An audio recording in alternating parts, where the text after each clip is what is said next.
We're thrilled to have Michael from Stanford University here to discuss how LLMs transform clinical workflows without compromising patient data. Moderated by our own Matt Marshall. Please welcome Michael and Matt.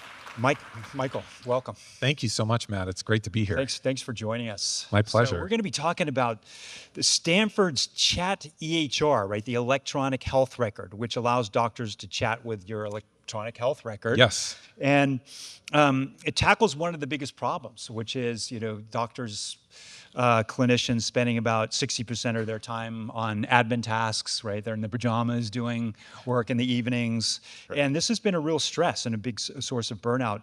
So what's interesting is this is one of the first production implementations of LLMs directly embedded within the EHR, right? It's so apparently these are really hard to get started. Right, a lot of these projects fail; they get canceled. I've been hearing in the industry. We're talking to a lot of these folks, and we heard about you, and we reached out. When we were talking, I found it fascinating how you actually got it started. So, can you talk first of all to the audience about why it's so hard to get these things off the ground? Right? Why is this unusual? Why are you the first or among the first? And tell us how you did it. I'll try to do that, Matt. I mean, great questions. And it's such an exciting time in healthcare right now because we've been spending the last 20 years digitizing healthcare data and putting it into an electronic health record, but not really transforming it. And so with the new kind of large language model technologies and AI where it is today, we're actually starting to do that digital transformation, which is incredibly exciting.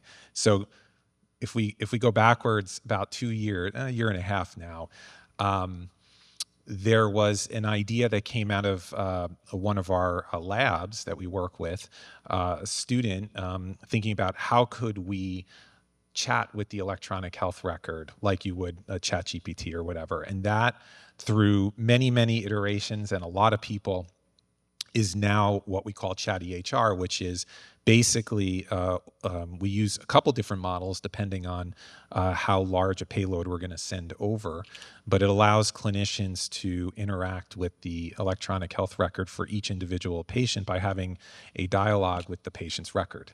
So it's pretty cool. And anything in healthcare is always a little more challenging because we are very concerned about data privacy, cybersecurity, and then it's really got to work. It can't not work. It has to be accurate as it's going to be. And so for these reasons, it's pretty hard to get things from kind of idea or pilot into production in healthcare. Yeah, congratulations. So this harkens back to this morning's conversation we had with Farun Mohan this morning about the need for small teams, and everyone's a builder. And you mentioned a student coming up with this idea, and I think this is going to be interesting for our audience, right? In large enterprise companies about accessibility to these conversations. How did that happen? How the heck did you have a student actually propose this? What can others in the audience learn from this, in terms of the setup you had? How did that happen? It's a great question. I mean, I'll talk about it in two ways. One is multidisciplinary, diverse teams. So when you look at my IT organization, you have your traditional kind of IT leads, like your chief technology officer, your chief information security officer, but we also have on our team a chief data scientist, Dr. Nigam Shah, who's a faculty member and expert in AI. We have 2 informaticists, a chief medical information officer and a chief nursing information officer, Topher Sharp and Gretchen Brown. And so we bring together kind of informatics, data science, and traditional IT and wrap that in architecture. And what you get is kind of this magic group that allows you to do these very complex projects. So I think that's the first thing. The second thing is really, and what I think is really powerful about this technology is that you can really open it up to so many people to experiment with. So one of the projects we did very early on, we call Secure GPT. So we opened it up to all Stanford medicine, but we basically built a secure portal. So anybody could use the portal, do whatever they want with it. It has up to 15 different models right now in it that you could choose from to just experiment. And so the ability to experiment and this idea of bench to bedside, you know, developing in the lab all the way to bringing it to production, kind of brought this whole thing together to be able to deliver a product like this. Yeah, I find it fascinating that this is a student in a kind of a domain expertise area, right? This wasn't kind of a far off kind of AI section of the company. In fact, I think we ended up joking about this, right? Because you talked about not having a chief AI officer, wondering if that was a good thing. We kind of fell into, you know, you had this multidisciplinary team, and I think this is a big question right now for organizations. Where I think there was a tweet I told you about where somebody was saying, "Thank God you don't have a chief AI officer." Do we have any chief AI officers in the audience first before we talk about this? I think there are some at the event. I'm not sure if they're in the audience. Maybe it's a good thing. We could talk about chief AI officers. But you kind of lucked into it. You said you were feeling some pressure potentially to consider it. Like, well, you know, I think. The way we ended up viewing AI is very much as a tool that everybody should know how to use. And when you look at all the different teams in IT, they all can use it, learn from it, and have to understand how to use it so that when they're meeting with business owners and coming up with ways to solve problems, AI is just part of how they think. Right. As opposed to there's a chief AI officer and an AI team, and they're responsible for that. And so we were very early with the idea of a chief data scientist. There have been some at other health systems kind of earlier than that, but we bringing that into the IT department pretty early, and then kind of ChatGPT and all of these new AI technologies came out, and so we kind of said, you know what? I think we have a good thing. Let's leave it where a chief data scientist remains, because that is something that I don't expect the rest of the IT department to know how to do. But let's upskill everybody on AI. And so that's kind of where we are. So we don't have a chief AI officer per se. Everybody is kind of the chief AI officer. Right. So was there anything about the specific tech stack that you used that is special? Right, more control through open source, RAG agents, or is the magic mostly in the workflow you devised? Yeah, so great question. I mean, there's so many amazing kind of technologies now that if you can piece them together in the right way, you can get solutions like what we've built. Part of the magic is understanding how to get really complex multimodal data out of different systems and then organize it in a timeline that you need for the patient, because time is really important. It can't just be a block of data. It has to be in that time, and then keeping it up to date in real time and adding it back to the timeline in the right place. So that's kind of where the magic is on this. But it really is about thinking about how to use kind of the off-the-shelf technologies. We do use some open source technologies as well. They're all secure and private, because that's really important. And then understanding how it works in the workflow. One of the biggest challenges I see startups and companies have in healthcare is they build their product over here. And if you've ever shadowed clinicians, they're over here in the one system that they're going to use more than anything else. And so unless these systems kind of work and they're embedded in the workflow, it's likely not going to be successful. And so part of this had to be embedded right into the workflow that they currently use today. And I think that's what's really another exciting piece of this. You had a great example, right? Take us back to how important this time consideration is, this live stream. You had this great example of how your main emergency center got filled up, and then there was this, these bunch of nurses running around with clipboards, making sure all the, all the things were put into place for knowing which patient could go down the road to a less urgent emergency center. Can you talk a little bit about how that came on the tech side and what you learned? Happy to. So while the kind of ability to chat in real time with the patient's record is really amazing, there's another piece to this whole platform that I think is really a lot of where you're going to get a return on investment for something like this, and that is the ability to automate very complex sets of decisions or criteria against a list of patients in real time. So in this particular example, if you imagine we have a very large ED, always busy, and we need to definitely determine which patients can actually go from this ED, if they need to be admitted, to kind of a hospital down the street, which has a wing in it, where lower acuity patients can go. So you could do that manually by reviewing everybody's charts. We had nurses reviewing everybody's charts to say, do you meet criteria to go? Instead, we used the platform by taking this set of criteria, using the model to then look at all the patients in the emergency room in real time, and then simply push back into the system that everybody uses right in the workflow, a green dot to identify which patients could be transferred.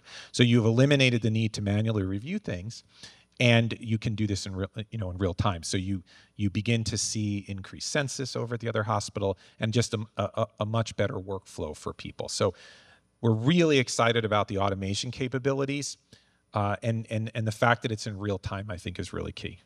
You mentioned when we were talking other Gen AI applications you've moved to production. So there's this EHR. Yes. Can you elaborate? And does anything approach agentic, which is kind of the latest fad and focus of a lot of enterprise right now? The latest fad. So, I think some of the other stuff we're really focusing on is simplifying the workflow for clinicians and administrative staff to do their job better. So a lot of the work comes in through what we call the in-basket. So through the patient portal, you can kind of message your physician, you can message the billing office, you can do all these different things. And so what we've done is we've targeted different inboxes, so to speak, with the ability to read what's coming in and then draft a response back that someone would review before sending. Mm-hmm. So it's kind of like a starting point. And we actually published on this and found that while it doesn't necessarily save time, which is interesting, it does actually reduce cognitive burden and burnout through validated burnout scores. So it's making it kind of easier, and the messages tend to be more patient friendly because we can tell the model, use certain language when you're doing that. So we have that rolled out in 3 different in-baskets at this point.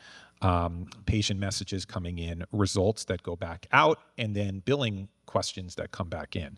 And so we've seen a really good uptake of this, and I think it's still the beginning in this space, and there's a lot of opportunity, but it is really remarkable kind of what you can do with these models. I want to come back and touch on that in a sec. But you mentioned when we were talking, I think you've been open about this. You're a Microsoft shopper, even before, the Gen AI, right? In terms of using Azure. Yes. But it sounds like you're actually building a lot of the apps yourself. Yes. Right, and not dependent on any one provider. You're using a number of models, even open weight ones. Yep. But can we talk a little bit about how you justify building it yourself? You're actually out, with a small team, kind of rolling up your sleeves, building a lot of these things. Doesn't that take a lot of work? It does take a lot of work. How do you justify that? Well, I mean, it really is about the idea of a platform. Yeah. So leveraging kind of off-the-shelf technologies. Whether it's in Azure or any of the hyperscalers, we use all of them. So we're not completely specific to one or the other. We really look at what's going to work best. But it by building this platform, it allows us to kind of do things at scale in many different ways at a much lower cost. So if you're buying it directly, like using the model and paying for the tokens, it's much cheaper than going through a vendor who's then going to pay for the tokens. Right. There's an upcharge. So and it's not that we don't use things that are provided through our vendors. It's kind of a collaboration on what can the vendors do better than us and what can we do faster and more specific to Stanford's needs than the vendors can. Yeah. So I wanted to come back. I don't know if any of you caught the Satya Nadella keynote. Yes. At I think it was Build, right? The recent one. Yes. Where I think his best example, right, the most tear-jerking case study that he turned to, and you turned to the video during the keynote, was about your department, and Stanford, where he highlighted your example of a multi-agent system. Yep. Again, it was on Azure Foundry, which is why he was talking about it, tracking your history, radiology, PubMed data, clinical trial data, to deal with cancer care, right? This prep for a tumor board. Yes. Right? Maybe we need to go into what a tumor board meeting is for those who don't know it. But I realize you can't talk too much about it since you're still building it out. But I think for this audience, can you give a sense of what you're learning from things so far in terms of Absolutely. multi-agent systems, since it's cutting edge and a lot of people will be interested in it? Yeah, so I think agents in healthcare is pretty new, and there's, I think, different levels of agentic AI, and we could debate that all day long. But fundamentally, so a tumor board is where a patient who has a cancer diagnosis will have a bunch of specialists around the table reviewing the case and making the best determination of the next treatment step. It's kind of the most important thing that we can do for our patients is to make sure they have the appropriate care. And it takes a multidisciplinary approach. But to prepare for the tumor board is a lot of work. You can imagine you'll have to go through the entire record, not only EHR data, but imaging, pathology, sometimes genomic data. And all of these have to come together to create a timeline and recommendations. And then, of course, there's guidelines and even clinical trials that the patient may match to. So this can take a lot of time. And so the idea here is, and leveraging kind of the platform we built, using agents to actually go in and make these determinations to build the summary and timeline and recommendations that can then be reviewed by the clinicians in the tumor board. Right. So it doesn't replace the tumor board, because that's such an important part where discussions happen, but it prepares just an incredible kind of summary and recommendations in a multimodal way. So all of the different data sets for discussion in the tumor board. So that's what we're working on. Like 90% of the research exactly all teed up for that board discussion, so it takes away some of that cognitive debt. More physicians in pajamas is what we say. Less of them using the pajamas and doing work. So yeah, that's great. So we'd like to stay tracking that case as it comes to deployment. That's awesome. Is there anything else about the playbook you've developed there that we haven't really touched on for this audience when you think about how do you distill governance, right? How do you oversee it? A hallucination, do you have to deal with that at all? Yes, all great questions. So I think governance in healthcare AI deployment is key. At Stanford, we have something called Raise Health, which is the responsible use of AI for safe and effective care. And using that as kind of the umbrella, we have a data science executive committee that reviews every single AI tool, platform, whatever that's going to move into production for patient care. And we have a very formal responsible AI lifecycle.